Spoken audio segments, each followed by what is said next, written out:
This is the second video on how to solve the quadratic equation by completing the square.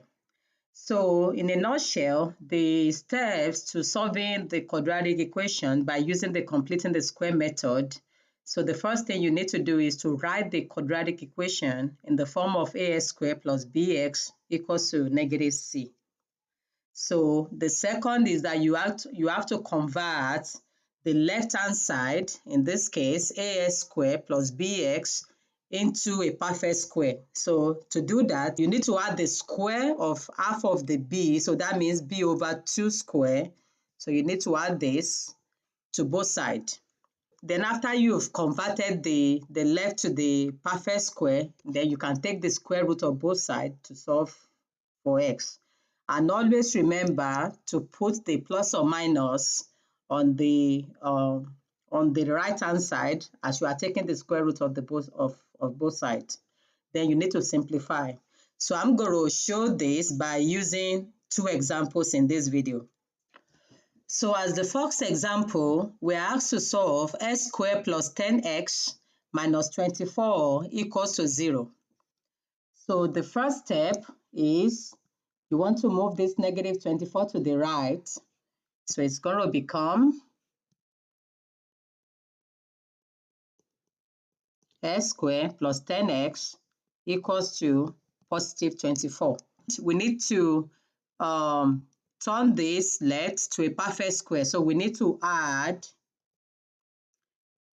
10 divided by 2 square to both sides. So the equation will become x squared plus 10x plus, so 10 divided by 2, that will be 5 square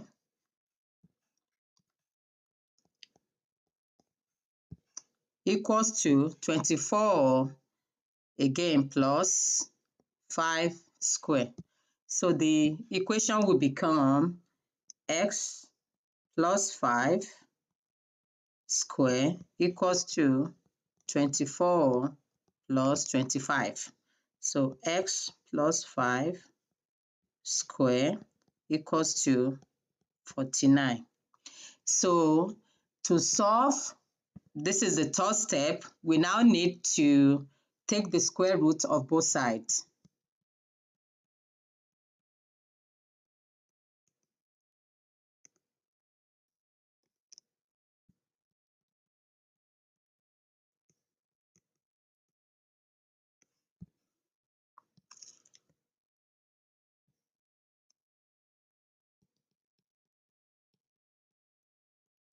So don't forget the plus or minus as you are taking the square root of both sides. So again, the square roots, we cancel the square. So the left will become x plus 5 equals to plus or minus, and the square root of 49 is just 7. So the solution will be x equals to negative 5 plus or minus 7. So that means x equals to negative 5 plus 7 and x equals to negative 5 minus 7. So we have two solutions. The first one is s equals to 2. And the second one is s equals to negative 12. So that's it for the first example.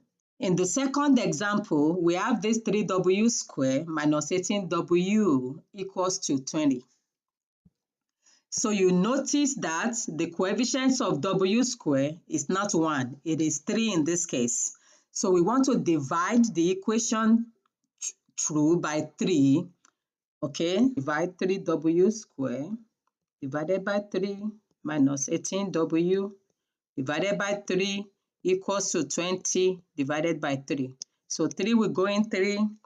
Okay, so that will become w squared minus 3 goes in 18. That will be 6w equals to 20 over 3. Okay, so now we want to turn this left side to a perfect square. So we want to add, okay, negative 6 over 2 square to both sides. So the equation will become w squared minus 6w plus, so negative 6 divided by 2, that will be negative 3 squared, okay, equals to 20 divided by 3 plus negative 3 squared.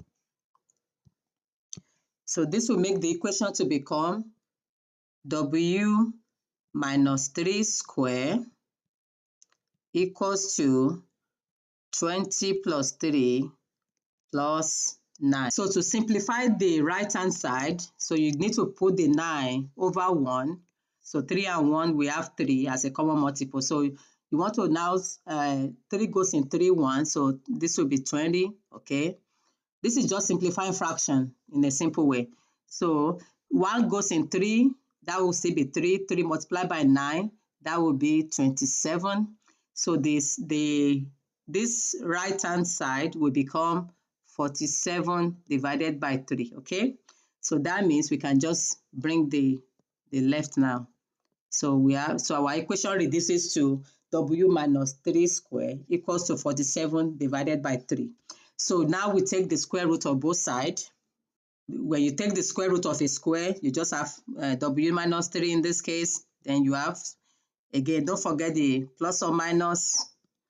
It will become 47 divided by 3. The solution in this case will be w, okay, equals to positive 3, because you move this negative 3, you move it to the right, it will become a positive 3. Plus or minus square root of 47 divided by 3, okay? So this is the solution. So you have the solution as w equals to 3 plus 47 divided by 3 and w equals to 3 minus square root of 47 divided by 3. Thank you so much. This is the end of this video. Have a nice day.